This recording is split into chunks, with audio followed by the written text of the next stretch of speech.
Hello students, in this video we're going to start with step 15.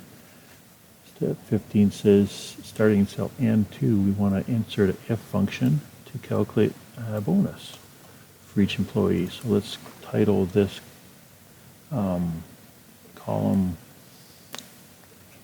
seeing what I used there, let's just call it bonus.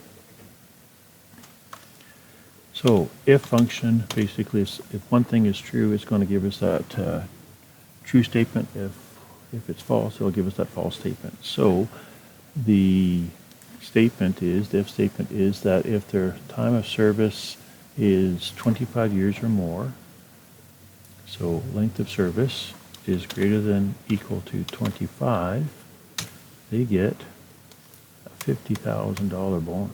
Whoa. If it's false, their bonus is the length of service times 1,000. So if true, 50,000, if false, 1,000 times the length of service. So the first one in the data I'm using should return 50,000. And it does. We don't have to make any cell mixed or absolute. We can just drag this down. And there we go. I like having my numbers consistent, so let's go and grab one of these values. Use that format painter and highlight over all of the bonuses. There we go. Format the values as a number. We did in cell N42. We want to calculate total bonuses. So let's go total. And let's use the sum function equals sum, bracket, highlight all of the bonuses. There's going to be a lot of bonuses. And let's make that. There you go. Of course, everyone's working with different numbers. Total bonuses paid out. So that's step 15. Step 16 and 17 are very similar. We're going to create different lookup cells. So we're going to go back to the beginning here. And it says in cell A60, add a title in cell A60 to be ID number, and this one to be, say, first name. We're going to manually type in the ID number 90356, and we're going to use a VLOOKUP function. VLOOKUP function, it will return one cell at a time. So the lookup our value is our ID we've entered, comma, the array that we want. Because we want first name, we're going to highlight those values, those two columns, comma, 2, comma, false. Comma 2 because we want the second value returned to us, and false because we want an exact match. And there it goes. Now we can go back here and we can type in a different ID number like 38624, and we get Alana 90356. There's the name that you should have. Okay, so if we wanted to use a VLOOKUP, we could go back and specify to return the third or fourth or fifth column.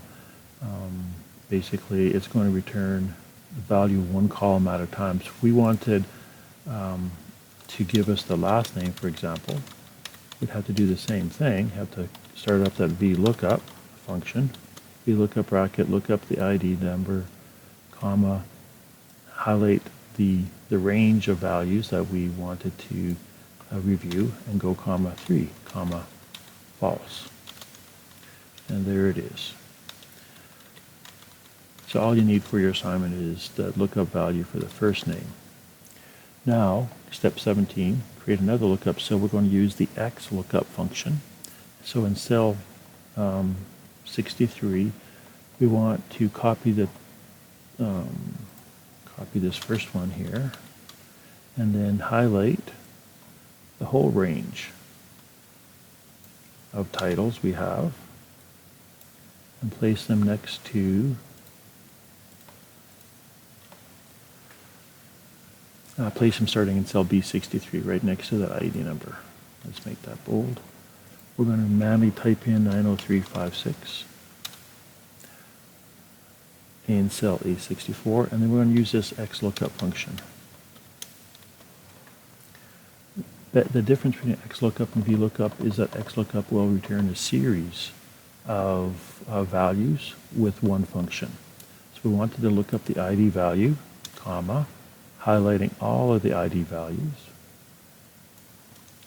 comma, the next thing we wanted to do is return all the other values. And this is where you could specify, you know, if you only wanted the first 4 columns of data or first 3 columns of data, you can do that as well. So that's how it's going to look like here. And that's all we need. And then we press OK, and it's giving us all of the values for that ID number. So if we had specified, we can go back and change this from B2 to say F2. It will only give us the first five columns of data. So let's change that back down to N40. And then we can go and change this to different ID. We can say grab in the last ID number, and everything changes appropriately. So that's the difference between a VLOOKUP and an XLOOKUP. Change the range A1 to N40. So let's go ahead and copy. You don't really have to copy the whole range, but for some Excel we do. And let's go Insert Table. It's going to give us create a data table. Click OK, change the colors for that. We're going to add a row, row 1, and we're going to